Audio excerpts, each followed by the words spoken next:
अभी इस मुद्दे पर आप हम पहुंचे हैं। समझदारी निश्चित है, समझदार निश्चित है, समझदारी का धारक वाहक निश्चित है, इसका समझदारी का प्रमाण निश्चित है। समझदारी का धारक वाहक जीवन ही होता है, समझदार जीवन नहीं होता है, समझता जीवन है। समझदारी का प्रमाण मानव परंपरा में होता है। मुख्य बात ये अपने को समझ में आना चाहिए, इस पर दृढ़ विश्वास होना चाहिए। समझदारी का प्रमाण मानव परंपरा में ही होगा, और कोई परंपरा में, जीव परंपरा में, वनस्पति परंपरा में और किसी परंपरा में समझदारी का प्रमाण होगा नहीं। उसका मूल कारण मैंने जो समझा है वो ये है, जो मानव शरीर है इसमें मेधस का पूर्णता, मेधस रचना की पूर्णता होना पाया गया। इन्हीं पूर्णता के आधार पर तो मेधस पर जीवन अपने संकेतों को पारित कर मानव परंपरा के लिए समझदारी को अर्पित करता है। ये व्यवस्था मानव परंपरा में ही ये समाहित है। अभी और कोई परंपरा में हम खोजेंगे वो मिलेगा नहीं। इसका तात्पर्य यह हुआ, प्रकृति प्रदत्त विधि से, अस्तित्व सहअस्तित्व विधि से जो विकास संप्राप्त है इस धरती पर, जो चारों अवस्था, उसमें से मानव ही समझदार होने की बात है। इसका प्रमाण स्वयं हर मनुष्य समझदार होना ही चाहता है। समझदारी केवल अस्तित्व जीवन ही है। जीवन को समझने से, अस्तित्व को समझने से समझदार होता है। फलस्वरूप मानवतापूर्ण आचरण अपने आप से ये उद्गमित होता है। इस ढंग से व्यवस्था में जीने वाली बात आती है। ऐसे समझदारी को प्रमाणित करने के क्रम में मनुष्य जो है, जो अस्तित्व को प्रमाणित करता है, समझाता है, समझता है। अस्तित्व को किस आधार पर समझाएगा भाई? सत्ता में संपर्क प्रकृति के रूप में अस्तित्व को समझेगा, अस्तित्व ही सह अस्तित्व होना समझेगा। फलस्वरूप उसकी आवश्यकता मनुष्य में महसूस होगी। मुख्य बात यह है, सह अस्तित्व में पूरकता, उदात्तीकरण, विकास क्रम, विकास और जागृति, ये सभी चीज समाई हुई है। मानव परंपरा में ही इन सभी अवस्थाओं का, सभी बिंदुओं का जो समझने की विधि है मानव में ही समाहित है, और विधि माने क्षमता समाहित है। विधि अस्तित्व सहज सह अस्तित्व में विद्यमान है।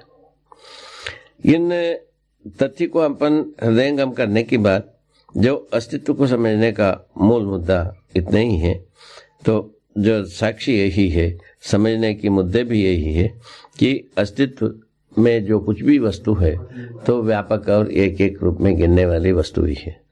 ये एक दूसरे के साथ ओतप्रोत और सदा सदा के लिए अविभाज्य और निरंतर विद्यमान, वर्तमान होना पाया जाता है। प्रकृति को व्यापक वस्तु से अलग करने का कोई विधि नहीं है, तो अलग होने की प्रयोजन नहीं है, अलग होने का कार्य भी नहीं, प्रक्रिया भी नहीं है, तीनों नहीं है। इस आधार पर अस्तित्व में जो नहीं है उसको हम कल्पना करके भी कुछ नहीं कर पाएंगे। अस्तित्व में जो है उसी को समझने की व्यवस्था है, उसी को प्रमाणित करने की बात है। अस्तित्व का स्वरूप ही सह अस्तित्व स्वरूप है, सत्ता में संपर्क प्रकृति के रूप में। अस्तित्व ही अपने में चार अवस्था में व्यक्त, क्योंकि सत्ता में संपर्क प्रकृति ही चार अवस्था में विद्यमान है, जिसमें मानव चौथे अवस्था में है। तो चौथे अवस्था में होकर सर्वोच्च विकसित होने के आधार पर ये बाकी तीनों अवस्था और स्वयं की अवस्था, चारों अवस्थाओं को समझने योग्य, समझाने योग्य, उसको प्रमाणित करने की आवश्यकता से परिपूर्ण है। यदि समझदारी को हम प्रमाणित नहीं कर पाएंगे, ना तो हम परिवार व्यवस्था में जी पाएंगे, ना समाज व्यवस्था में जी पाएंगे, और कहीं भी अपन टिक नहीं पाएंगे। हर जगह में हम परेशान होते ही हैं, जैसा अभी परेशान है सारे मानव। 7 कोटि 700 करोड़ आदमी हो गया, अभी तक जो है ना व्यवस्था में जीना बना नहीं है, और परेशान नहीं होंगे तो क्या होंगे? ये मुख्य मुद्दा की बात है। संख्या बढ़ने मात्र से मनुष्य समझ गए ऐसा कुछ नहीं है, संख्या घट गई है तो आदमी समझ गए ऐसा भी नहीं है। तो समझदार होने से ही मनुष्य जो है मानव परंपरा अपने में वैभवपूर्ण, गरिमापूर्ण और जो प्रयोजनपूर्ण होना पाया जाता है। मानव परंपरा में क्या चीज प्रयोजन है भाई? मानव परंपरा में प्रयोजन 4। एक है समाधान, समृद्धि, अभय, सह अस्तित्व। पहला वाला समाधान, दूसरा वाला समृद्धि, तीसरा वाला अभय और चौथा वाला सह अस्तित्व। सह अस्तित्व विधि से हम पूरक विधि से ही जी पाते हैं और अभय विधि से हम वर्तमान में विश्वास करते हैं, न्यायपूर्वक जी पाते हैं और समृद्धि विधि से हम सर्वतोमुखी प्रयोजन को प्रमाणित करते हैं और समृद्धि विधि से हम अपने परिवार की आवश्यकता से अधिक उत्पादन कर लेते हैं। फलस्वरूप हम इन चारों में हम प्रमाणित होना बनता है। ये प्रयोजन की बात आती है। तो मानव परंपरा में अभी तक जो प्रयत्न किया, परिश्रम किया, इन दोनों विधाओं से अर्थात भौतिकवादी और आदर्शवादी विधि से हम इस जगह को पाए नहीं, ये हाथ लगा नहीं। उसका मूल मुद्दा यही है, एक तो जीवन नहीं समझ में आना, अस्तित्व सह अस्तित्व रूप में होना समझ में नहीं आना। अस्तित्व के बारे में एक किसी को जिज्ञासा नहीं रहा, ऐसा बात नहीं कह सकता हूँ कि जिज्ञासा भले प्रकार से हो, किंतु अस्तित्व का जो स्वरूप है उसको समझने में कहीं ना कहीं भूल चूक हो ही चुकी। फलस्वरूप परंपरा बना नहीं, समझदारी का परंपरा ही बना नहीं। और समझदारी का परंपरा बनाना है तो अब व्यवस्था में जीना कहाँ से आएगी? जीना ना होने के कारण से ये सब परेशानी है। तो मनुष्य अपने करतूत से, समझदारी की विपरीत विधि से आदमी के साथ जीना बना नहीं है। आदमी जीवन के साथ संतुलित रूप में जीना बना नहीं है। आदमी के साथ न्यायिक रूप में जीना और मनुष्य प्रकृति में से जीवन के साथ संतुलित रूप में जीना और वनस्पति संसार में नियंत्रण पूर्वक जीना और इसके पदार्थ संसार में नियम पूर्वक जीने की हमारा कोई अर्हता बना नहीं। उसका स्पष्ट गवाहियां यही आई हैं। तो मनुष्य जो है नवाता नैसर्गिकता के प्रति जो रवैया अपनाई, उससे नैसर्गिकता कैसा हनन हुई, कितना असंतुलित हुई, ये सर्वमानव को विदित ही है। तो उसी भांति वनस्पति संसार, जंगल नाश हो गई, माने अनुपम औषधियाँ सब लुप्त हो गए और जीव संसार अपने आप से असंतुलित है। तो मनुष्य को तो अभी तक न्याय मिला ही नहीं है, क्योंकि ये भी देखा गया अनेक न्यायविद जैसा सुप्रीम कोर्ट कहलाता है, उसके चीफ जजों से पूछा गया तो क्या आप न्यायमूर्ति कहलाते हो? हाँ। तो न्याय जानते हो? नहीं, ऐसा कहते हैं। तो आप क्या फिर बाद में कोर्ट में क्या करते हैं? कहते हैं कि हम फैसला करते हैं, न्याय नहीं करते। यदि ये सच्चाई है, उस स्थिति में हम समझता हूं जब न्यायालय न्याय को नहीं जानता है, न्यायालय लिखा रहता है। क्या यह सच्चा लिखना हुआ? कहाँ हुआ? हम बुनियादी तौर पर ही हम झूठों को अपनाते हैं। वही न्यायालय में कहते हैं कि सच बोलो, इसके अलावा क्या कहा जा सकता है? उन्हीं न्यायालय में ये बोला जाता है मैं सच बोलूंगा, ऐसा उनके सामने सत्यापित कराया जाता है, जबकि बोर्ड लिखा रहता है न्यायालय, किंतु फैसला किए रहते हैं। अब कहाँ तक सच्चाई हुई? न्यायालय में क्या सच्चाई को खोजा जाए, ये है। अब कार्यालयों में क्या कार्य किया जाए वाला बात है। क्या कार्य को मतलब उतना ही है, कार्यालय में गलतियों को खोजना, गलती को गलती से रोकना है और जो अपराध को अपराध से रोकना। यही काम के लिए पूरा सरकारी जितने भी नौकरी है, अधिकार है, वो सब इसी के लिए नियोजित हुई है। जो इस धरती की छाती पर जितने भी राष्ट्र है, सब राष्ट्र का रवैया इतना ही। तो इस विधि से मानव परंपरा कैसा न्याय पाने की विधि कहाँ से आएगी, उसको सोचने पर पता लगा मानव स्वयं में जागृत होने के आधार पर ही होगा। न्यायालय में इनसे मिलेगा नहीं। मानव जागृत होने के लिए मूल वस्तु समझदारी है। यदि समझदारी पूरा होता है, हर मनुष्य को समझदारी यदि पहुंच पाता है, उस स्थिति में मानव परंपरा अपने में न्यायपूर्वक जी सकता है। ये मुख्य मुद्दे में ये सामान्य स्वरूप। इन न्यायपूर्वक जीने के साथ ही ये बाकी तीनों समाधान, समृद्धि, अभय, सह अस्तित्व अपने आप से आते हैं। न्यायपूर्वक जब तक जी नहीं पाते हैं, ये कोई चीज नहीं आएगी। इससे पता लगता है मानवीयता का जो रीढ़ है, मानवीयता का मूल ध्रुव है, वो न्याय है। अब वो न्याय कहाँ प्रमाणित होता है? सर्वप्रथम एक समझदार मनुष्य कहाँ प्रमाणित करेगा? परिवार में करेगा। उसके बाद कहाँ करेगा? अपना गांव में करेगा। उसके बाद कहाँ करेगा? पूरा देश में करेगा। वो उसके बाद क्या करेगा? पूरा धरती में करेगा। इस ढंग से न्याय को प्रमाणित करने का विशाल विशालतम स्वरूप मानव के सम्मुख खड़ी है। उसको जितने जो उपयोग करें उतने ही वो खुश होता हुआ भी देखने में मिलता है। जैसा मैं जितने दूर दूर तक हम न्याय को निप पाता हूँ, उतने ही मैं खुश रहता हूँ, प्रसन्न रहता हूँ, समाधानित रहता हूँ। वर्तमान में हमारा विश्वास सदा सदा के लिए सुदृढ़ बनता जाता है और निरंतर हमारा प्रस्तुतियों में प्रखरता, निखार आती जाती है। मेरे जो व्यवहार में जो है सुदृढ़ता आती जाती है।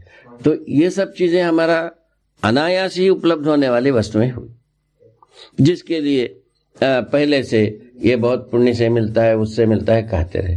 इसमें पुण्य गिरने की कोई मतलब नहीं। पुण्य का मतलब यदि हमको समझ में आया वही है, ये समझदार हो जाना ही पुण्य है, और कोई पुण्य नहीं है, और कहीं कोई पुण्य का माने आसार भी नहीं है।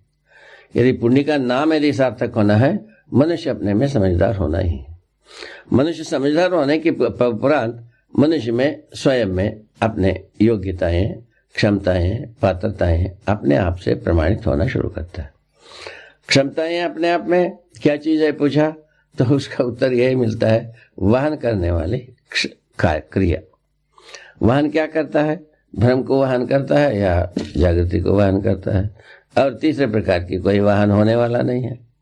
जब तक भ्रमित रहेगा और तब तक जागृति नहीं है।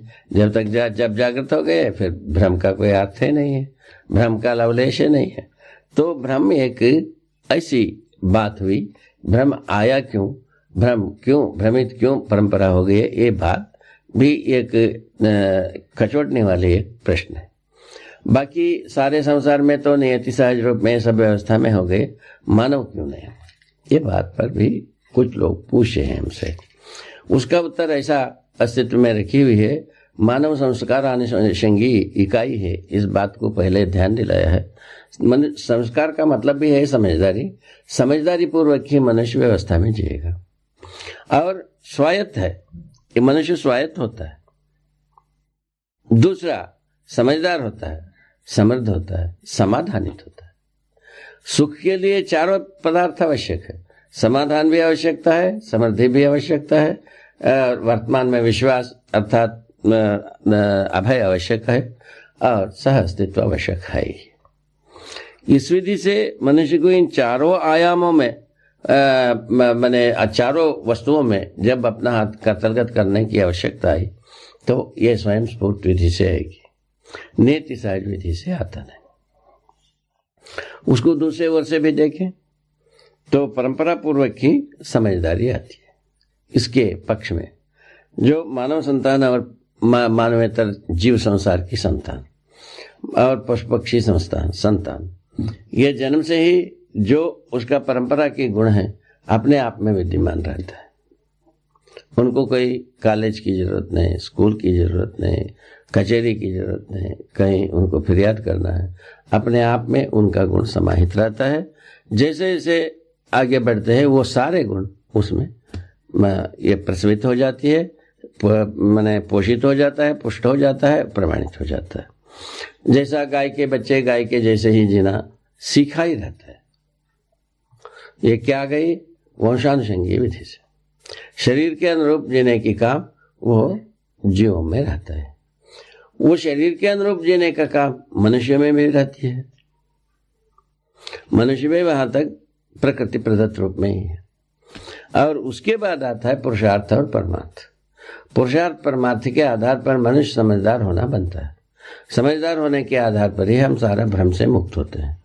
भ्रम से मुक्त होने का मतलब जीवों के सदृश जीने की कार्यकलाप, शास्त्र, व्यवस्था और अध्ययन, शिक्षा, इन सभी पचड़े से छूट पाते हैं। अभी तक कि हमको जो कुछ भी मिला है वो यही मिला है, पशुओं के सदृश जिया करो। उसका उदाहरण, उसका गवाही पहले से ही प्रस्तुत किया। तो लाभोन्माद, कामोन्माद, भोगोन्मादी प्रवृत्तियों के लिए शास्त्रों को पढ़ाए थे। इन शास्त्रों को पढ़ाने का मतलब भी ये होता है तो जीवों के सदृश जिया करो। तो जबकि मनुष्य जीव नहीं है, जीव से भिन्न है, जीव से भिन्न प्रकार की प्रवृत्ति वाला है, जीवों में मने बहुमुखी मने अभिव्यक्ति नहीं है, मनुष्य में बहुमुखी अभिव्यक्ति है। मनुष्य जो है ना समाधान चाहता है, गाय गोरू कोई भी समाधान चाहते नहीं है। और जो मनुष्य जो है ना समृद्धि चाहता है, मगर पशु पक्षी जो कोई समृद्धि कुछ नहीं चाहते हैं। और उसमें भी कोई तर्काता है, कोई चिड़े, चुनगुन, चींटी, ये सब भी, ये भी तो संग्रह करते हैं। इस प्रकार की बात आती है। वो ये जो उपलब्धि के आधार पर संग्रह करते हैं, शोषण से वो संग्रह नहीं करते। उपलब्धि रहती है, ला करके उनका काम करने का आदत है।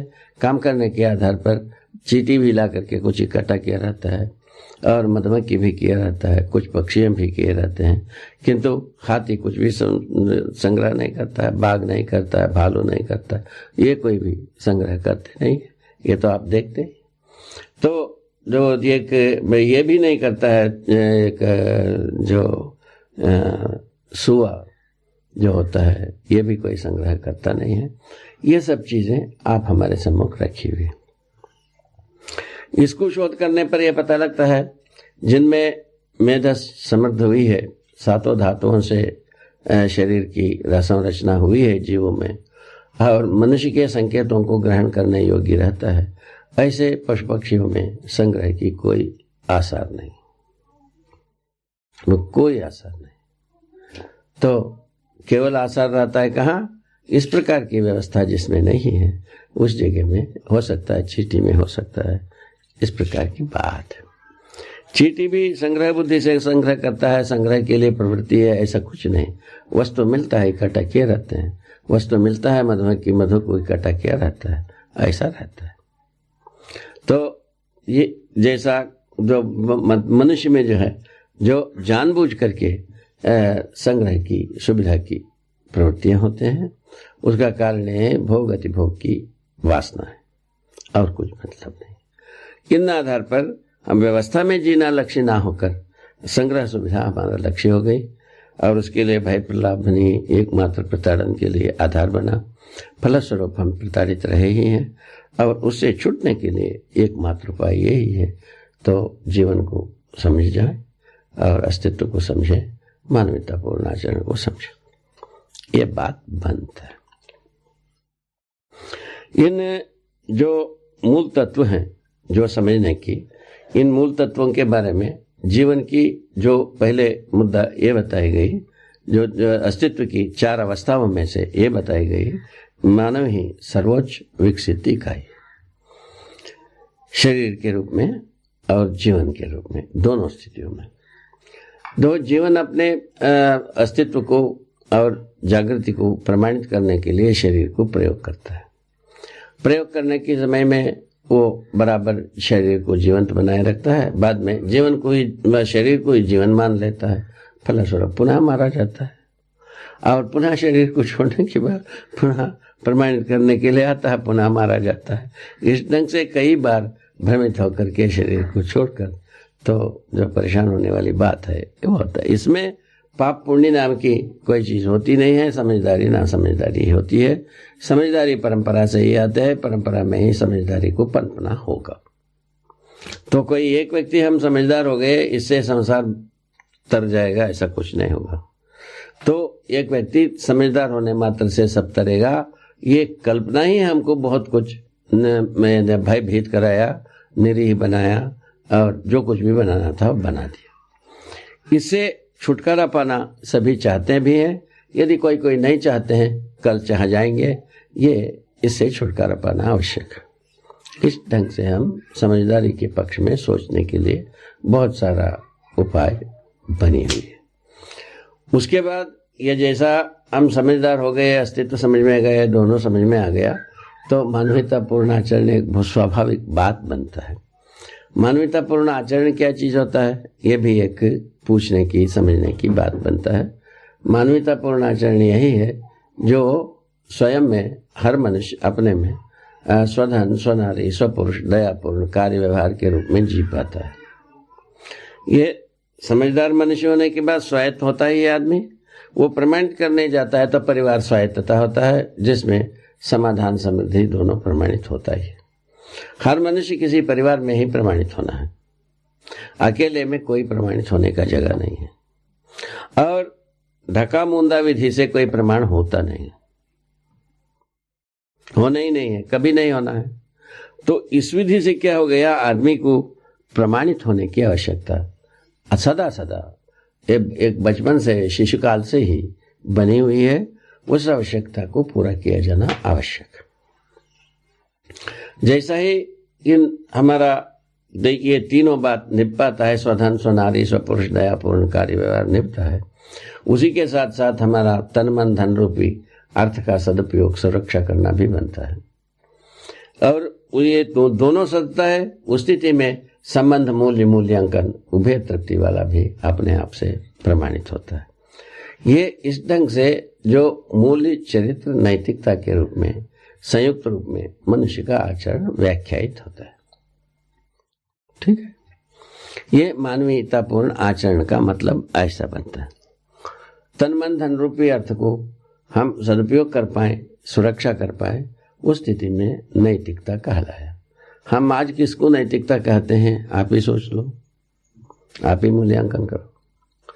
ठीक है, मूल्यांकन माने संबंध, मूल्य, संबंधों को पहचानने की विधि से ही मूल्यों को निर्वाह करने की प्रवृत्ति बनती है। जैसा कोई भी आदमी अपने पिता का संबंध को पहचान लेते हैं, माता का संबंध को पहचानते हैं, गुरु का पहचानते हैं, संबंध को पहचानने का फल ही है मूल्य अपने आप से बहने लगता है। मूल्यों का निर्वाह होना ही होना है। जहां संबंधों को पहचानते नहीं है, वहां कोई मूल्यों के बहाव होता नहीं। इसको अच्छे तरह से रेलवे डब्बे में देखा जा सकता है। रेल की डब्बे में कोई भी बैठा रहता है, एक अजनबी आदमी आता है, वो उनका अपने आप से हाथ पैर लंबा हो जाता है। इच्छा होती है यहाँ कोई बैठे ना करे। वही थोड़ा देर के बाद उनसे पहचाना हुआ कोई आदमी आ जाता है, अपने आप से उठ के खड़े हो जाता है और उनको बैठा देता है। वो खड़े ही रह जाता है। बाजे ये भी देखा गया है। ये सब चीज़ों को देखने पर पता लगता है संबंधों को पहचानना ही एक बहुत बड़ी भारी मूल्यवान काम है। संबंधों के बारे में अध्ययन जो होती है, ये पूरा का पूरा प्रयोजन के आधार पर होता है।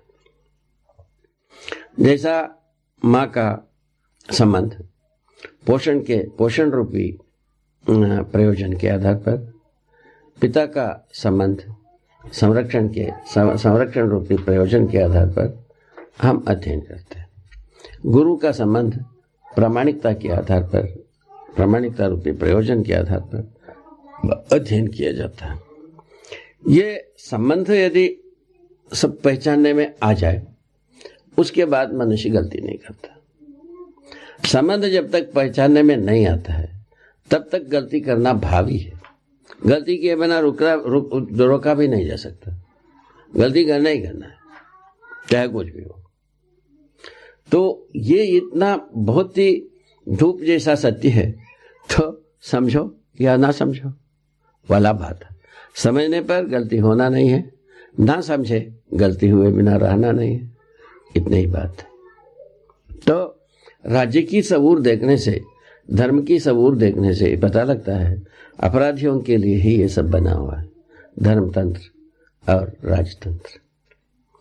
तो क्योंकि अपराध को तारना ही, अपराधियों को तारने वाला भी एक गुण मानव परंपरा में बना तो है। तारने के लिए जो कुछ भी युक्ति रचाया, राजतंत्र अपने ढंग से रचाया, धर्मतंत्र अपने ढंग से रचाया। किंतु है तो मूलतः कहीं न कहीं गलती की ही बात है। ये गलती गलते रहेगा आदमी, यही मान करके सारा रचनाएं हुई, वो सर्वथा गलत हो गया। हर मनुष्य समझदार होना चाहता है, परंपरा उसको दे नहीं पाया। सीधा सीधा बात। तो हर मनुष्य ईमानदार होना चाहता है, वो ईमानदारी का रास्ता दिखा नहीं पाया। हर व्यक्ति जिम्मेवार होना चाहता है, जिम्मेदारी का प्रयोजनों को हम लोगों परंपरा को दे नहीं पाए। पहले से हम ऐसा मिसाल दे नहीं पाए परंपरा में, इसीलिए हम पिछड़ गए और हमारा जो कुछ भी अरमान थी तो भूमि मैंने शुभ की। तो कई पहले भी बहुत सारे लोग ये कामना की है, सबका शुभ हो, सबके लिए कल्याण हो, सबके लिए मंगल हो, सब जो है ना मैंने तर जाए। इस प्रकार की बातों को तो बहुत सारे लोग दोहराए हैं, इसमें हमको कोई शंका नहीं है। ये दोहराने मात्र से हमको क्या उसका रास्ता मिल गए? उसके रास्ता नहीं मिला। जिस किताबों में लिखा रहता है सबका शुभ हो, उसी में लिखा रहता है यह सारे संसार झूठा है और केवल परमबत असली माँ बाप केवल ईश्वर ही है, उन्हीं के शरण में जाना चाहिए, यही किताब में लिखा रहता है। तो अब किसका सबका कल्याण होगा? असली माँ बाप के पास जाने के बाद जो गया हुआ का अस्तित्व रहना नहीं है, अब किसका कल्याण होना है? जब वो स्वयं में मैंने असली माँ बाप कल्याण स्वरूप ही है, फिर बाद में अकल्याण के लिए ये सब काय को परेशान पैदा किया, ये सब बात पुनः वही जड़ में आ जाते हैं अपन। ये सब बात से कोई प्रयोजन निकलता नहीं है। प्रयोजन इतने ही है, समझदार होने पर ही आदमी का प्रयोजन निकलता है, समझदार ना होने से प्रयोजन नहीं निकलता।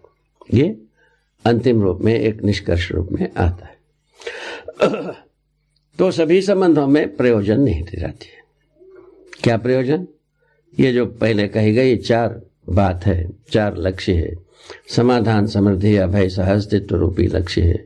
इसको सफल बनाने के अर्थ में ही प्रयोजन रहता है। सारा प्रयोजन, सारा संबंधों का प्रयोजन इसी से जुड़ा रहता है। ये इसमें जुड़ने की पश्चात परंपरा बन जाती है। समझदारी यदि एक पीढ़ी से दूसरे पीढ़ी को पहुंच पाता है, स्वाभाविक है उसके आगे पीढ़ी को भी जाएगी, उसके आगे पीढ़ी को भी जाएगी, ऐसा आशा ही किया जा सकता है। इस ढंग से समझदारी का ही परंपरा होगा, तो नासमझी का कोई परंपरा होता ही नहीं। अभी तक इसलिए कोई परंपरा ही नहीं बना, झंझट तो ये। किंतु कई लोग परंपरा बनाना चाहते हैं, ये भी बात सच्चाई है। इसका गवाही यही है, बहुत सारे संस्थाएं जन्मे हैं। एक सरकारी संस्था कहलाता है और असरकारी संस्था भी कहलाता है। ऐसे संस्थाएं बहुत निकले, बहुत जगह में देखने को मिला है। तो ये सबका कुल मिलाकर के उद्देश्य यही बनता है, तो हम दूसरों को मदद करें। मदद वही करता है जिसके पास कुछ हो। सच्चाई तो यह है। क्या लेकर के आप मदद करोगे भाई, ऐसा पूछा जाए तो क्या कहेंगे? मदद करेंगे नहीं कि क्या करेंगे? तो एक आदमी बोलता है ये हमारे पास जो है जो तकनीकी है, हम तकनीकी से सेवा करते हैं। सेवा करके क्या करोगे? आप तकनीकी को उपयोग किए हो? मैं अभी आए थे एक टीम, वही संसार को उतारने वाले, बोला हम सारा संसार को तकनीकी देते हैं निःशुल्क। ठीक है, बढ़िया है। आप तकनीकी का सेवन किए हो? वो कहते हैं नहीं। आप स्वयं में यदि सेवन नहीं किए हैं, आप तकनीकी को किस आधार पर आप दूसरों को दोगे? क्या पाने के लिए देंगे? आप बताइए। अभी सरकार भी वैसे ही है, संसार को तकनीकी बांट रहा है। क्या उस तकनीकी ज्ञान संपन्न व्यक्ति क्या प्रामाणिक है? पूछा जाए तो वो कहता है नहीं, हमारा काम ये नहीं, प्रमाणित होना नहीं। प्रमाणित होना नहीं तो क्या करना है, आप ही बताओ। ये कितना दुर्भर स्थिति है, एक बात सोचने की बात। इसमें हम पकड़ में आ गए हैं। उसमें ये भी अस्मिताएं जन्म रही है कि जैसा ही पढ़ने वाला व्यक्ति जो पढ़ कर के तैयार होता है, सारे विगत संसार से श्रेष्ठ बुद्धिमान अपने को ही मानते हैं। तो उसका एक बार सर्वे किए थे, तो सर्वे के आधार पर यही निकलती है कि 5वीं पढ़ने के बाद गांव खराब, 8वीं पढ़ने के बाद माँ बाप बेवकूफ, 11वीं पढ़ने के बाद पढ़ाने वाला मूर्ख, और स्नातक के बाद अकेले एक आदमी बुद्धिमान, सारे संसार बेवकूफ। ऐसा अहमता का चक्कर घूमता है। अब ये चक्र से कौन बचे भाई? हर व्यक्ति के पास यही चक्र है। हर वर्ष जो ना करोड़ों जो स्नातक होना पाया जाता है, तो एक एक ऐसे पागल आदमी को 20-20 डॉक्टर लगाओ तो भी ठीक होना मुश्किल है। आदमी कहाँ से लाओगे? डॉक्टर कैसा बनाओगे? रिपेयर ही कैसा होगा? इस प्रकार से एक प्रकार से ये असाध्य रोग जैसा बात हो गई। रोगों के बारे में भी यही सोचा है, कुछ ऐसे रोग होते हैं जो आसानी से ठीक किया जा सकता है, कुछ ऐसे रोग आते हैं असाध्य हो जाते हैं, माने औषधि से ठीक ही नहीं होता। अब क्या किया जाए? तो उसके लिए हमारे यहाँ कहा है मणि मंत्र औषधि योग, 4 बात को सेवन करो।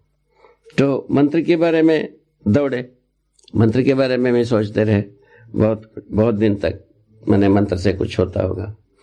तो ये सारे मंत्र के योग के और जो बात है दोनों खाके की बात है। मनुष्य का शुभकामना बल ही एकमात्र वस्तु है। इन दोनों से केवल मनुष्य का शुभकामना ही काम करता है। व्यक्ति के साथ व्यक्ति का विश्वास ही इसका आधार है।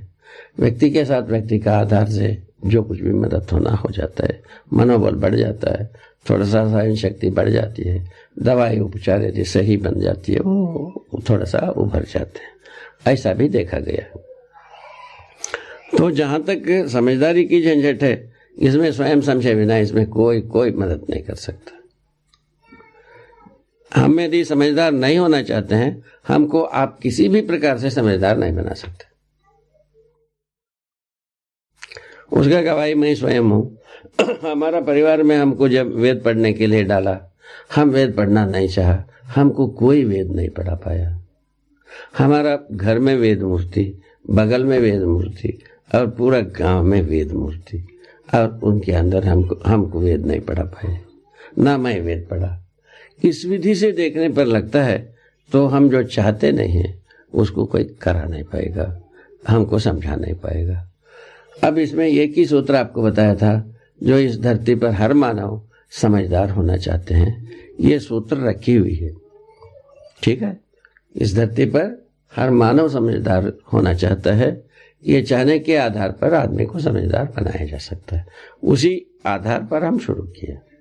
यदि मनुष्य जो है ना मूलतः समझदार बनना नहीं चाहता रहा, उस स्थिति में हम समझदार बनाना बनता नहीं रहा है। ये होना ही नहीं था। संयोग से हर मनुष्य में समझदार बनने की इच्छा है।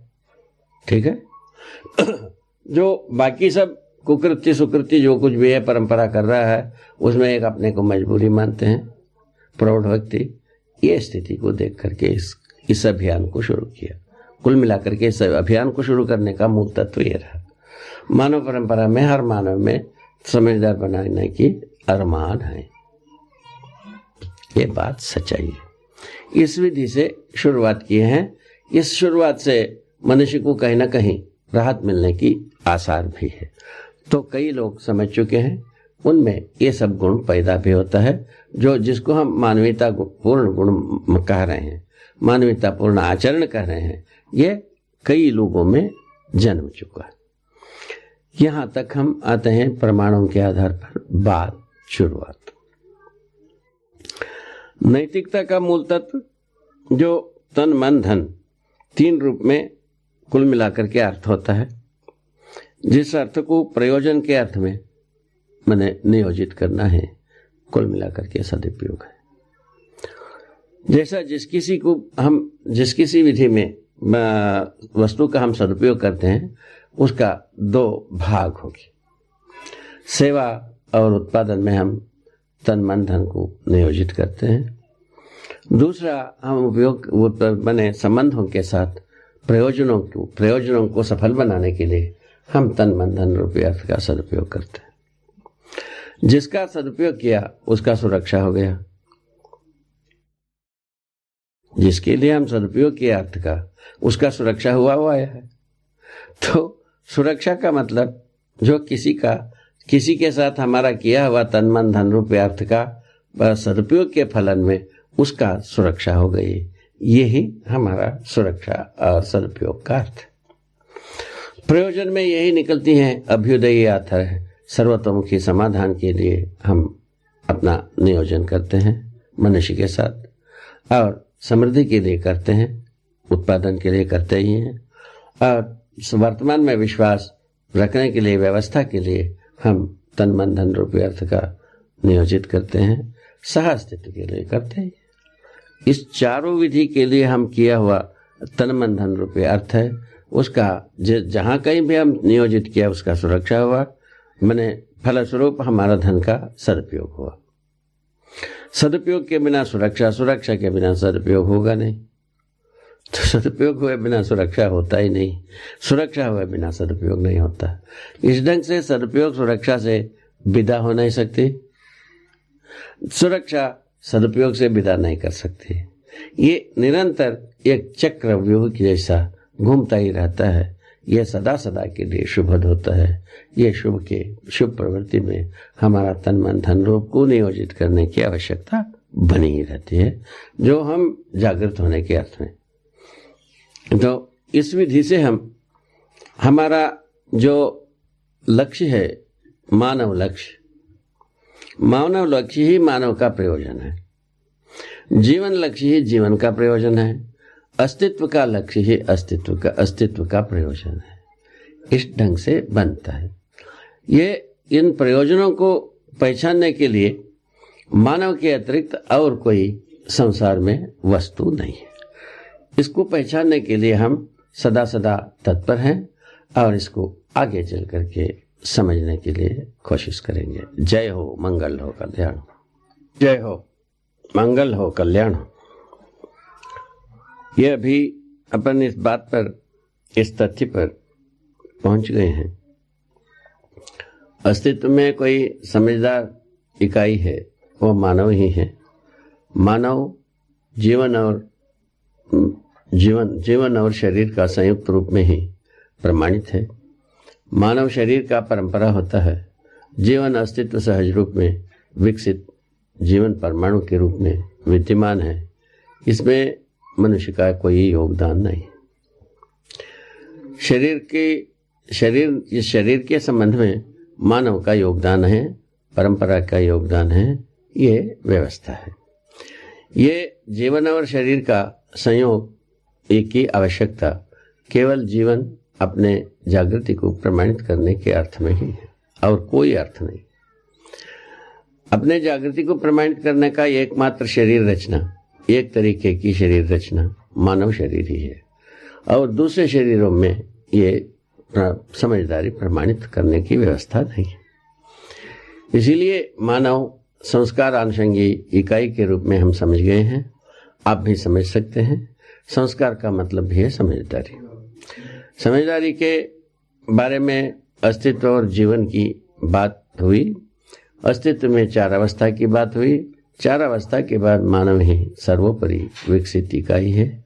ये बाकी सभी इकाइयां परस्पर पूरक हैं। मनुष्य पूरक होने के लिए आवश्यकता बन बैठी है। पूरकता के रूप में है आदमी, मानव वह व्यवस्था में जीना बन पाता है, और व्यक्तिवाद के आधार पर कभी नहीं बन पाता है, कभी नहीं हुआ। तो व्यक्तिवादिता का जो माने असर जो कुछ भी रही, वो दोनों विगत की दोनों प्रकार की चिंतन में समान रहा। एक तो भौतिकवादी विधि से भी व्यक्ति भोगवादी होता है, फलस्वरूप व्यक्तिवादी होता है, और विरक्तिवादी विधि से भी मानव अपने में व्यक्तिवादी हो जाता है। इस विधि से इन दोनों विचार समाज विरोधी है। समाज विरोधी ना होते हुए भी यदि ना कहा जाए, तभी भी समाज बनने का कोई इसमें सूत्र निकला नहीं, बल्कि समाज विरोधी होना ही हुआ। जबकि आदमी समाज में जीना चाहता है, सहअस्तित्व में जीना चाहता है, अभयता पूर्वक जीना चाहता है, समृद्धि पूर्वक जीना चाहता है, समाधान पूर्वक जीना चाहता है। यही मुख्य मुद्दा है। ये चारों प्रयोजनों को मानव परंपरा सह चार प्रयोजनों को प्रमाणित करना ही मानव का जिम्मेवारी है। समझदारी क्या है? अस्तित्व और जीवन को समझना, समझदारी है, उसके बाद जिम्मेवारी यही आती है। तो इसको प्रमाणित करने के लिए जब जिम्मेवारी के पास जाते हैं, स्वाभाविक रूप में हम परिवार मानव हो जाते हैं, समाज मानव हो जाते हैं। समाज मानव, परिवार मानव होने का फल ही है व्यवस्था मानव होना बनता ही। व्यवस्था मानव बनने का फल ही है सार्वभौम व्यवस्था और अखंड समाज के रूप में हर मानव भागीदारी करते हुए और प्रमाणित होना बनता है।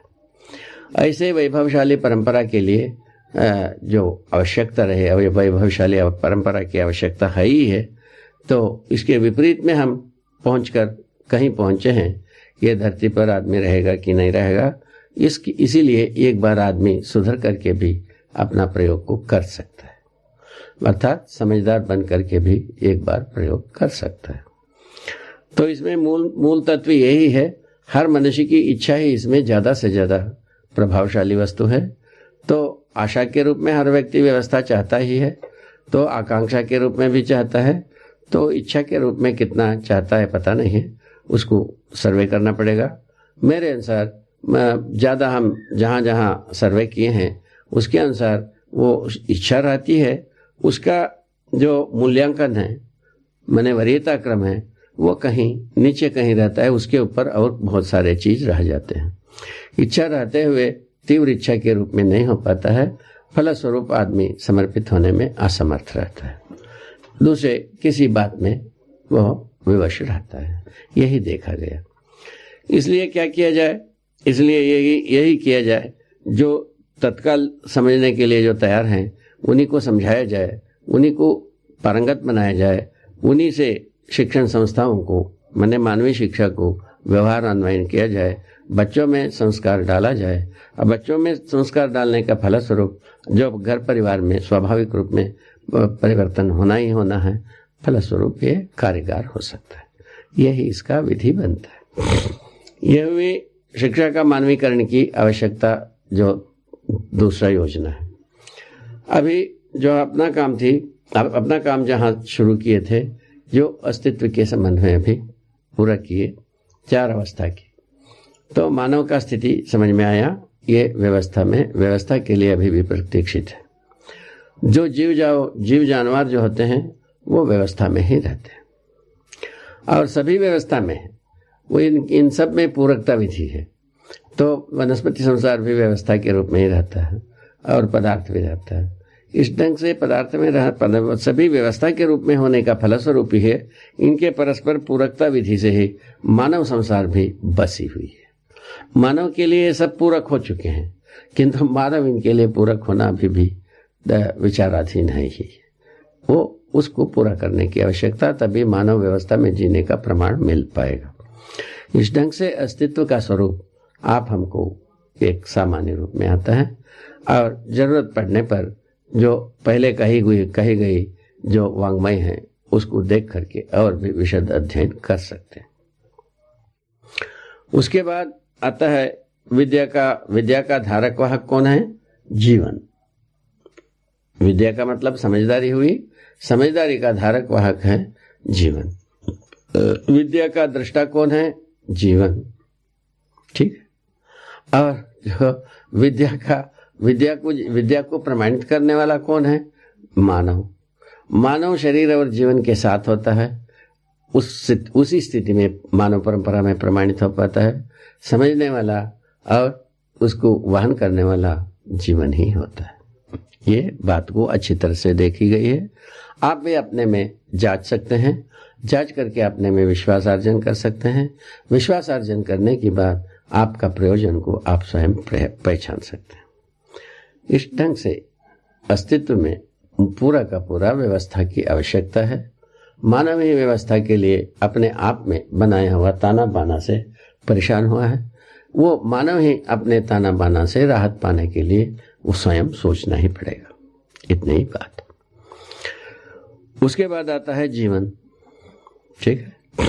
जीवन के बारे में पहले आपको ये एक सूचना दी थी कि जीवन के रूप में हर मनुष्य में जीवन समान रूप में विद्यमान है।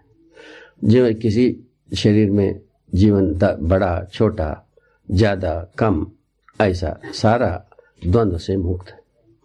सभी की शरीर में, शरीर को चलाता हुआ, मानव शरीर को चलाता हुआ सभी जीवन एक ही प्रकार से है, एक ही प्रकार की बल शक्ति होते हैं और स्वरूप एक ही होती है और लक्ष्य एक ही होता है।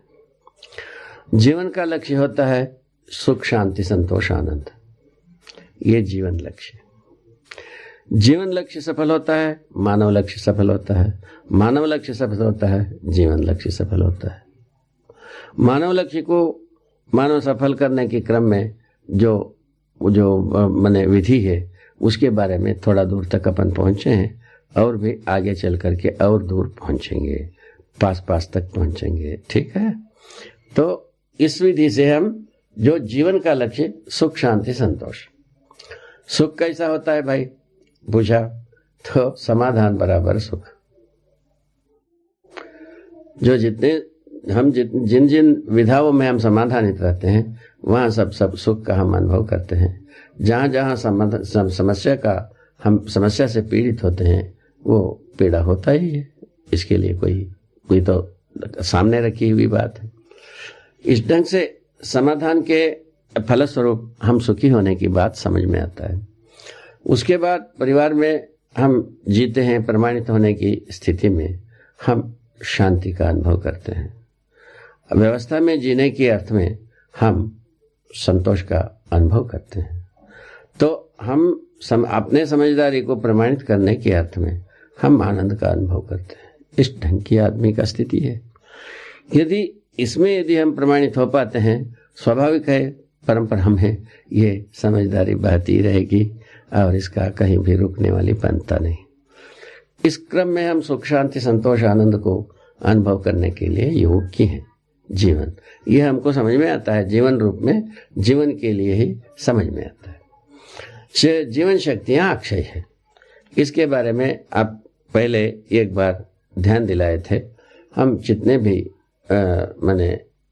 कल्पना करता हूँ और वो उससे ज़्यादा कल्पना के लिए, और जो विचार करता हूँ उससे ज़्यादा विचार के लिए, और उससे ज़्यादा इच्छा के लिए, उससे ज़्यादा संकल्प के लिए, उससे ज़्यादा प्रामाणिकता के लिए हमारे पास शक्तियाँ सदा तत्पर रहता है। कभी भी हम इसके बाद समाधान को प्रकाशित नहीं कर सकते हैं, प्रमाणित नहीं कर सकते हैं, ऐसा कोई चीज़ होते ही नहीं। इसलिए मनुष्य के जीवन शक्तियाँ अक्षय है, ये बात प्रमाणित होता है। इसी विधि से वो ये भी तृप्ति स्थिति में बल होता है। स्थिति में बल, गति में शक्ति। गति में होने वाला एक दूसरे के साथ आता है, ये स्थिति में रहने वाला स्वयं को अनुभव होता है। तो हम जितने भी आस्वादन किया, ये इससे क्या तृप्त हुए कि नहीं, ये हमको पता लगता है। जितने भी हम तुलन किया उससे हमको तृप्ति मिला कि नहीं, जितने भी हम साक्षात्कार किया, बोध किया, अनुभव किया, इससे तृप्ति मिला कि नहीं, इस बारे में हम निरंतर परीक्षण करते रहते हैं। और करते नहीं हैं तो करना होगा ही और करेंगे ही, दूसरा कोई रास्ता नहीं है। फलस्वरूप मनुष्य जो सतत सुखी होने के लिए रास्ता बन जाता है। तो इन पांचों अवस्थाओं में तृप्ति ही कुल मिलाकर के सुख, शांति, संतोष, आनंद की ख्याति पाता है। इन्हीं पांचों अवस्थाओं में मनुष्य की समझदारी प्रमाणित होता है, इन्हीं पांचों अवस्थाओं में प्रमाणित हो जाता है। इस ढंग से मनुष्य का वैभव स्वयं में राज्य के रूप में प्रतिष्ठित होता है। राज्य का मतलब होता है राजयतेति सा राज्य है, वैभवित होना ही राज्य है। कौन वैभवित हो भाई? मनुष्य के पहले सारे बात वैभवित है ही है, तो मनुष्य वैभवित होना ही, मानवीयता से परिपूर्ण होकर वैभवित होना ही राज्य का मतलब बनता है। उसका सारांश यही बनता है, व्यवस्था में जीना ही राज्य है, स्वराज्य है। स्वराज्य कब हुआ? स्वयं प्रेरित होकर के व्यवस्था में जिए। व्यवस्था में जीना राज्य है, स्वयं प्रेरित होकर के जीना स्वराज्य है। इस प्रकार से इसका परिभाषा बनता है और इसका जो व्याख्या बनता है मानवीयता पूर्ण आचरण का ही व्याख्या बनता है। संबंधों में कैसा अपने आचरण को सार्थक बनाएगा और जो परिवार में कैसा बनाएगा और समाज में कैसा बनाएगा और व्यवस्था में कैसा अपने जो जितने भी बने जागृति है, संबंध है, उसको कैसा सार्थक बनाएगा, यही मुख्य मुद्दा है। संबंध और मूल्यों को सार्थक बनाना ही मानव का वैभव है। इस जगह में हम आते हैं।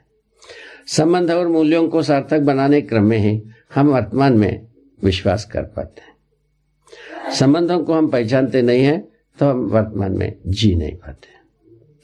कोई नहीं जिएगा, ये एक भी आदमी जिएगा नहीं। वर्तमान में जीता नहीं है, विगत में जाता है, विगत वर्तमान होता नहीं है।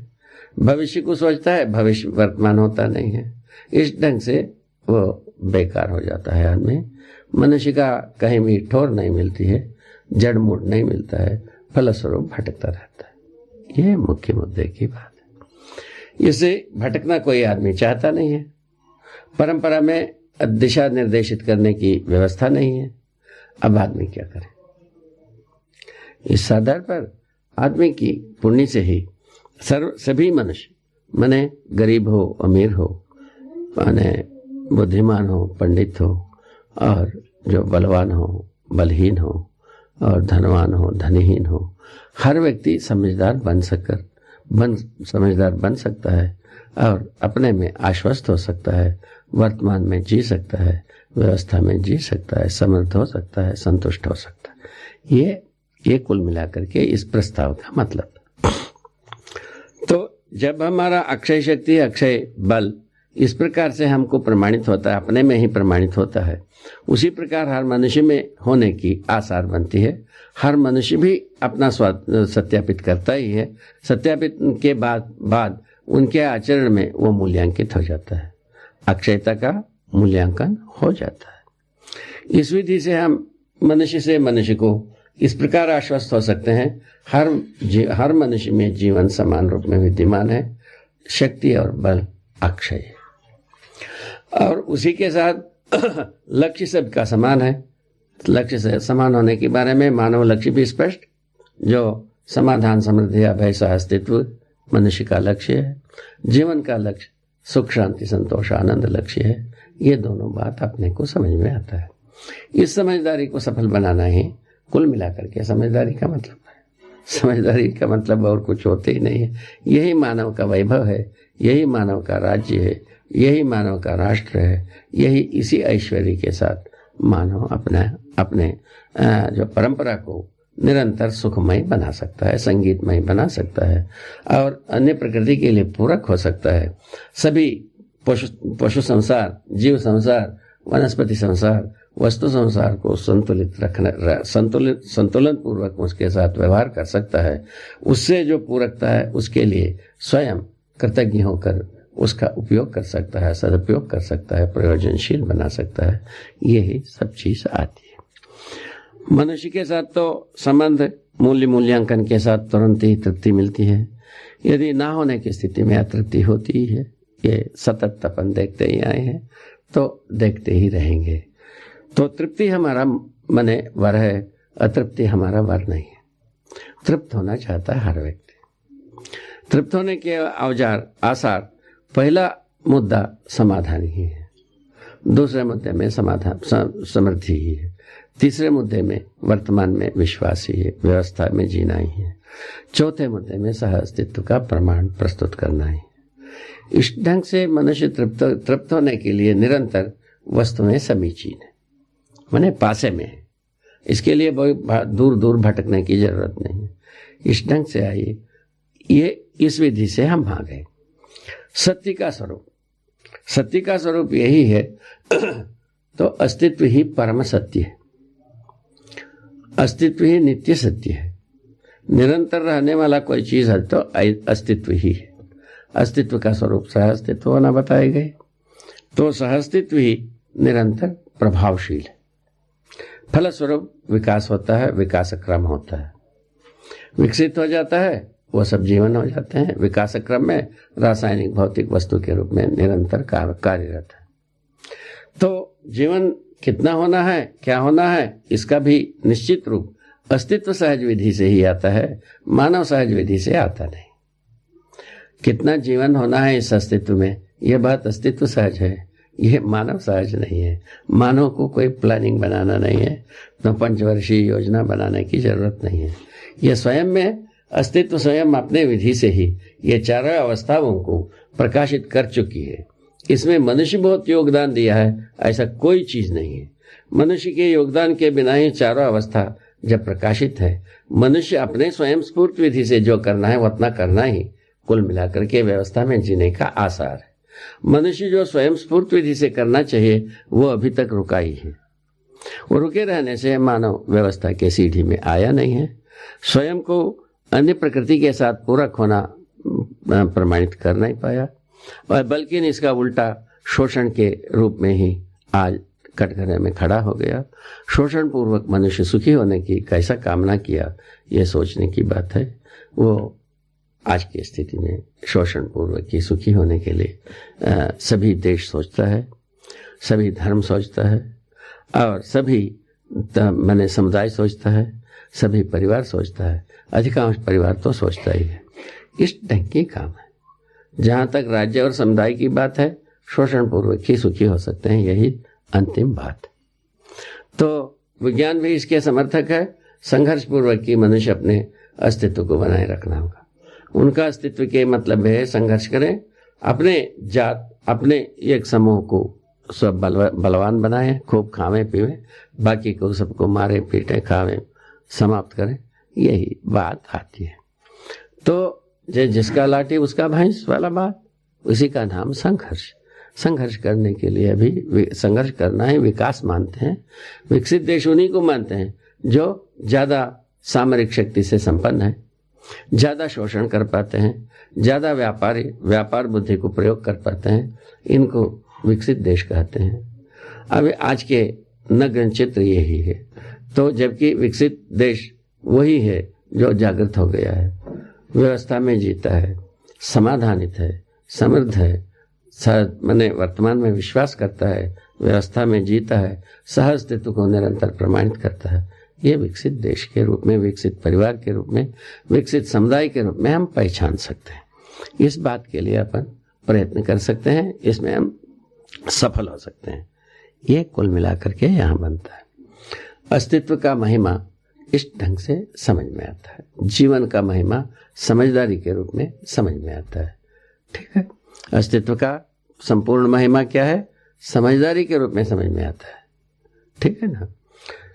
इसके बाद आता है जीवन को समझने की विधि क्या है। वो एक अच्छा मुद्दा है। जीवन ही जीवन को समझता है। जीवन ही जीवन को समझने वाला तरीका, अस्तित्व को जीवन समझने की तरीका, इन दोनों में अलग अलग काम है। तो जहां तक रासायनिक भौतिक वस्तुएं हैं, इसको हम प्रयोग पूर्वक उपयोगिता के आधार पर इन सबको पहचान लेते हैं। उपयोगिता को हम कहाँ पहचानते हैं? सामान्य आकांक्षा महत्वाकांक्षा संबंधी वस्तुओं के रूप में पहचानते हैं। वो है सामान्य आकांक्षा संबंधी वस्तुएं आहार, आवास, अलंकार संबंधी वस्तु उपकरण है। इस स्वरूप में जितने भी जड़ संसार है, माने रासायनिक भौतिक संसार है, इसको पहचानने के लिए दौड़ते हैं। उसमें अधिकांश भाग को समझ गए हैं, पहचान लिए हैं, उसको उपयोग भी कर लिया है। और दूसरा भाग है महत्वाकांक्षा संबंधी वस्तु, जिसमें दूर श्रवण, दूरगमन, दूरदर्शन संबंधी वस्तुएं उपकरण होते हैं। उसको भी आदमी पहचान लिया है। पहचान करके ये महत्वाकांक्षा सामान्य आकांक्षा संबंधी वस्तुओं को उत्पादन करना भी बन गई है। इसको सर्वसुलभ करने का प्रयत्न भी है व्यापार विधि से। अभी तक व्यापार विधि से हम सर्वसुलभ करने की कोशिश करते हैं। इसमें लाभ की प्रतीक्षा रहता ही है हर उत्पादन में। इस ढंग से हम सामान्य आकांक्षा महत्वाकांक्षा रूपी आवश्यकताओं के आधार पर हम वस्तुओं को निर्धारित करते हैं। इसके लिए उपयोगी, इसके लिए उपयोगी, ये उसके लिए उपयोगी, इस ढंग से निर्धारण करते हैं। ये निर्धारण करने की शक्ति हमारा ही वो जो विश्लेषणात्मक शक्ति है, इससे ये संपादित हो जाता है। आवश्यकताएं हमारे जो कुछ भी है, हमारा जितने गति माने शरीर पोषण संरक्षण, ठीक है, और दूर श्रवण, दूरगमन, दूरदर्शन समाज गति के रूप में हमारा आवश्यकताएं सर्जित होते हैं। इसके आधार पर वस्तु को निर्माण करने के लिए, वस्तु को उत्पादन करने के लिए हमारे में निश्चित सीमाएं बन जाते हैं। फलस्वरूप हम उत्पादन करते हैं, फलस्वरूप समृद्धि का अनुभव करते हैं। ये यहाँ तक की एक स्थिति बनती है। फलस्वरूप हम जैसा ही हम समृद्धि का अनुभव करना शुरू किया, स्वाभाविक बात है हम व्यवस्था में जीना शुरू करते हैं। इसीलिए सर्वप्रथम हर विद्यार्थी को स्वायत्त बनाने की आवश्यकता है और उसके बाद परिवार में प्रमाणित होने योग्य प्रवृत्ति की आवश्यकता है और उसके पश्चात समग्र व्यवस्था में जीने की आवश्यकता है। इस ढंग से काम बनता है। इन तीनों स्थितियों में मनुष्य प्रमाणित होना ही अपना सौभाग्य है। इन सौभाग्यशाली बनने के लिए मनुष्य का स्वयं स्फूर्त आवश्यकता ही एकमात्र आधार है। तो अपने सौभाग्य को प्रमाणित करने की आवश्यकता किसको नहीं है, कि इच्छा किसको नहीं है? सबको है। आपको बताया, वो इच्छा होते हुए परंपरा में उसका मार्गदर्शन ना होने के कारण वह अपने को बहुत बड़ा अनुसंधान वगैरह में डालने में जो वंचित रहा है, वो अपने मजबूरी वश ही ये वंचित रहे हैं। अब वो स्थिति, मजबूरी की बात समाप्त हो जाता है। यदि वरीयता यदि अपने सौभाग्य को प्रमाणित करना ही बनती है, उस स्थिति में इस प्रस्ताव के साथ मनोयोग से अध्ययन पूर्वक स्वयं को प्रमाणित करना सहज है। इसको शतशः अनुभव करके देखा गया है। जय हो, मंगल हो, कल्याण हो।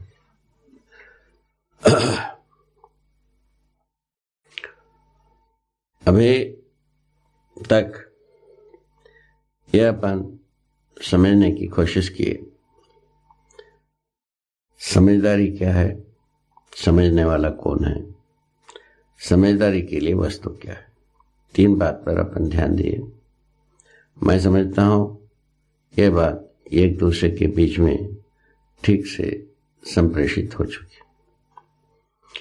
समझने वाला वस्तु जीवन ही है, ये बात स्मरण दिलाया था।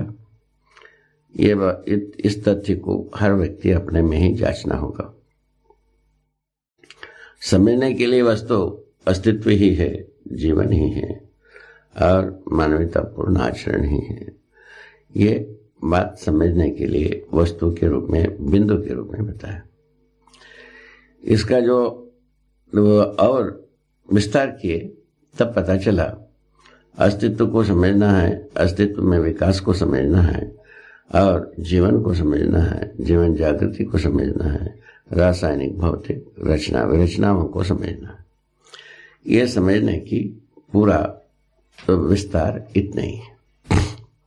रासायनिक भौतिक रचना विरचनाएं प्राण पदार्थावस्था और प्राणावस्था के रूप में अस्तित्व में विद्यमान है।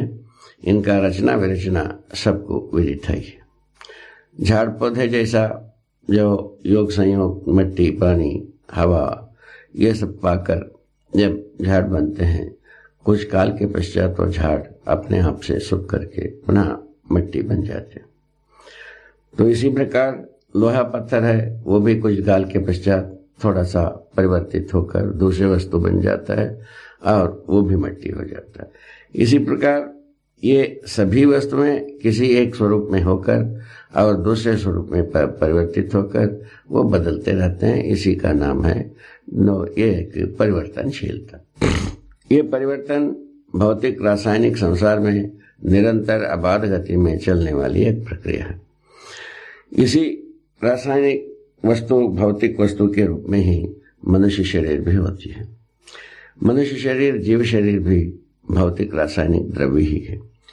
इन द्रव्य का रचना विधि गर्भाशय में होना देखा गया है। ये किंतु विरचित होना कुछ काल के पश्चात पता लगता है कहीं ना कहीं मनुष्य का शरीर भी विरचित होकर वो विभिन्न स्वरूपों में परिवर्तित हो जाता है।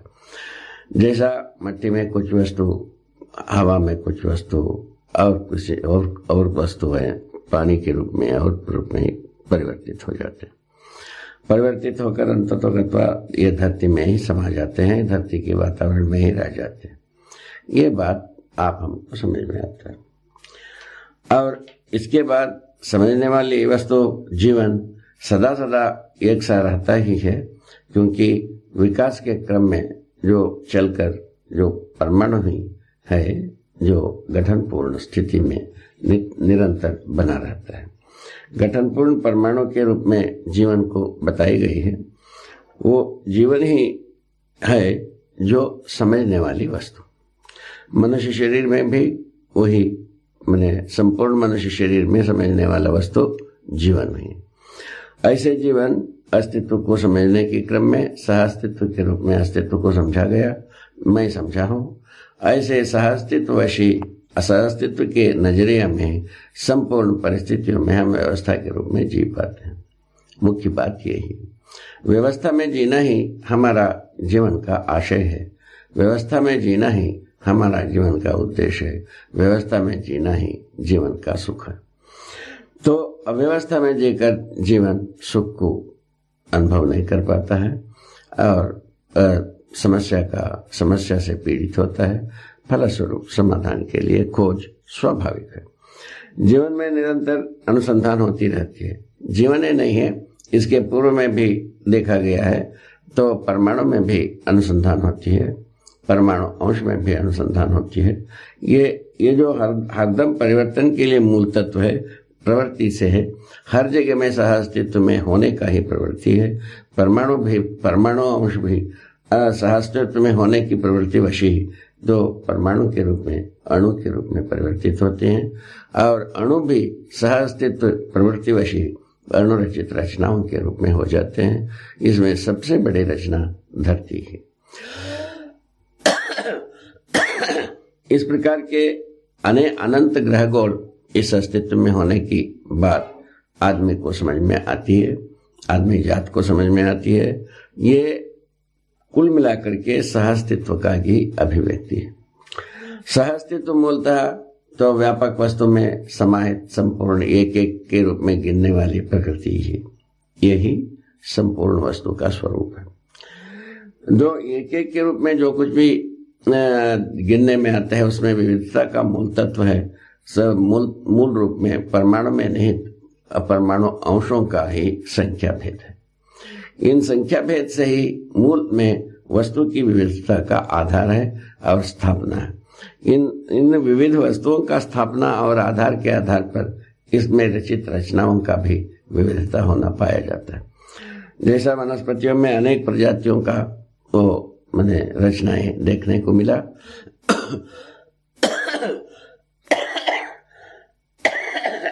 झाड़ों के रूप में, पौधे के रूप में, झाड़ भी अनेक रूप में रचित होता हुआ देखने को मिला और ये अपने बीज वृक्ष नियम से अपने को स्वस्थ होना पाया जाता है। मनुष्य शरीर भी रासायनिक भौतिक वस्तु से निर्मित हो रहती है। रासायनिक भौतिक वस्तु के मूल में परमाणु ही वस्तु है। ये परमाणु में निहित परमाणु अंश ही मुख्य वस्तु है। इसी के आधार पर जिन द्रव्यों से रचित जो रचना होती है उन सभी रचनाएं स्वाभाविक रूप में अपने स्वरूप में वो एक वैभव है, एक द्रव्य, एक रचना है, उसका एक मौलिक प्रयोजन है। मौलिक प्रयोजन हर रचना में सह अस्तित्व में भागीदारी है।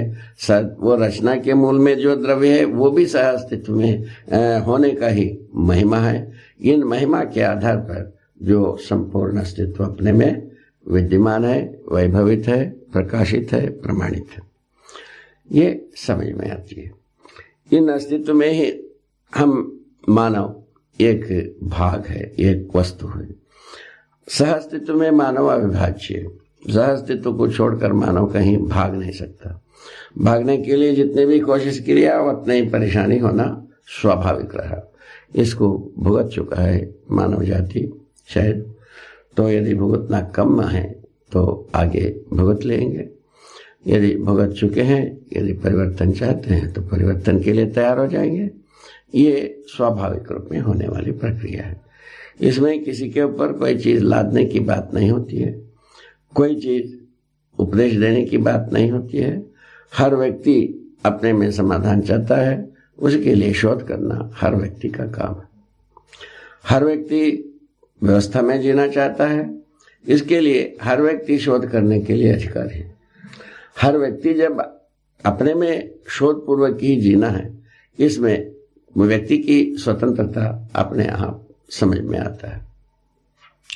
शोध का उद्देश्य और स्पष्ट है, अनुसंधान का उद्देश्य स्पष्ट है, जीने का उद्देश्य स्पष्ट है। जीना का उद्देश्य में ये बिल्कुल ध्रुवीकृत है। हर मानव अपने में सुखी होने के लिए ही जीता है। सुखी होने के लिए प्रक्रिया एक ही बताई गई, जीवन मानव का उद्देश्य, जीवन का उद्देश्य, ये दोनों संपन्न होने से ही तो समझदारी से जीवन का उद्देश्य पूरा होता है। तो अस्तित्व को ही समझना है और जीवन को ही समझना है और जीवन जागृति को ही समझना है। ये समझ यदि पूरा होता है, जीवन तृप्त होता है। तो ऐसी तृप्त जीवन जब मानव का उद्देश्य है समाधान, समृद्धि, अभय, सह अस्तित्व को, इसको सदा सदा बनाए रखने में समर्थ होता है। यही व्यवस्था में जीने का प्रमाण है। व्यवस्था में कोई जीता है, इन चारों पदार्थ अपने आप से मानव के लिए उपलब्ध रहना है। इसी ऐसे ही मानव परंपरा एक दूसरे के लिए उपकारी होता है। फलस्वरूप सह अस्तित्व का अर्थ सार्थक हो पाता है। सह अस्तित्व को सदा हम बनाए रखना ही कुल मिलाकर के व्यवस्था है। व्यवस्था में जब कभी गड़बड़ी होती है, सह अस्तित्व के विपरीत कुछ किया जाना ही है। तो मनुष्य में वो कर्म स्वतंत्रता, कल्पनाशीलता दोनों चीज विद्यमान है। ये विशेषता है। इसके आधार पर कल्पनाशीलतावश, कर्म स्वतंत्रतावश कुछ भी गड़बड़ कर देता है। जैसा ये धरती को बहुत तंग किया गया, मनुष्य का कल्पनाशीलता, कर्म स्वतंत्रता वशी तो किया गया। तो ये पता नहीं था इस गड़बड़ी से अपने को क्या परेशानियां समीचीन हो सकती है, ये बात तो पता नहीं था। जब पता हुआ तब उसका उपाय नहीं रह गया। ऐसा निर्हिता की जगह में मानव आ चुका है। मनुष्य को सदा सदा अपना कल्पनाशीलता, कर्म स्वतंत्रता पूर्वक ही अनुसंधान करने के लिए एक स्वाभाविक प्रक्रिया है। शोध करने के लिए स्वाभाविक अवसर है। यह शोध और अनुसंधान इसी उद्देश्य से होना देखा गया, सार्थक होना देखा गया। अनुसंधान और शोध जब अव्यवस्था के लिए और समृद्धि, समाधान और सहअस्तित्व के लिए हम जीने की जितने भी शोध कर पाते हैं, वो सारे शोध स्वयं को भी सार्थक होना पाया गया और अन्य के लिए भी सार्थक होना, सहायक होना देखा गया। यही समझदारी का कुल मिलाकर के स्वयं तृप्त रहना और समर्थ रहना और साथ साथ उपकार करना, यही बनता है। इसके मूल स्वरूप में हम ये भी देखेंगे समझदारी का स्वरूप भी क्या है, समझदारी से क्या मनुष्य को होता है, मनुष्य में एक क्या गुण पैदा होता है, ये भी देखा गया। उसके बारे में भी ये स्मरण में दिलाया कि तो हर व्यक्ति में अपने में विश्वास होता है और श्रेष्ठता का सम्मान होना, प्रतिभा और व्यक्तित्व में संतुलन और व्यवहार में, सामाजिक व्यवसाय में स्वावलंबन, इन्हीं को सद्गुण कहा जा सकता है। इन सद्गुणों के साथ मानव सामाजिक होना देखा गया। ये अभी तक की एक साथ संक्षेप रूप में जिन बातों को देखने के लिए बात कही गई, ये सब बातें पूरी हुई। इसमें जो मूलतः विद्या का जो स्वरूप है, समझदारी ही है। वह समझदारी को प्रमाणित करना ही विद्या है।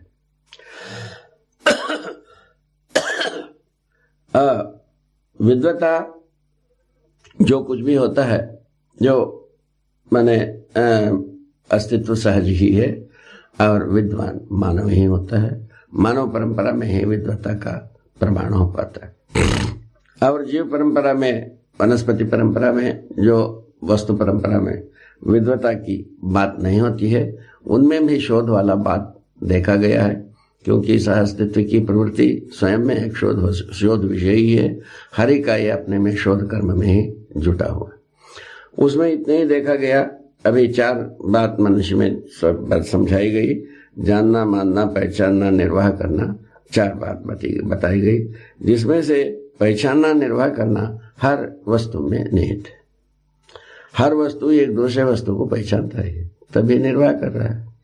एक परमाणु अंश भी एक दूसरे परमाणु अंश को पहचानता है, फलस्वरूप वो वो व्यवस्था में जी पाता है, एक दूसरे के साथ जी पाते हैं, रह पाते हैं और कार्य कर पाते हैं, व्यवस्था में प्रकाशित हो पाते हैं।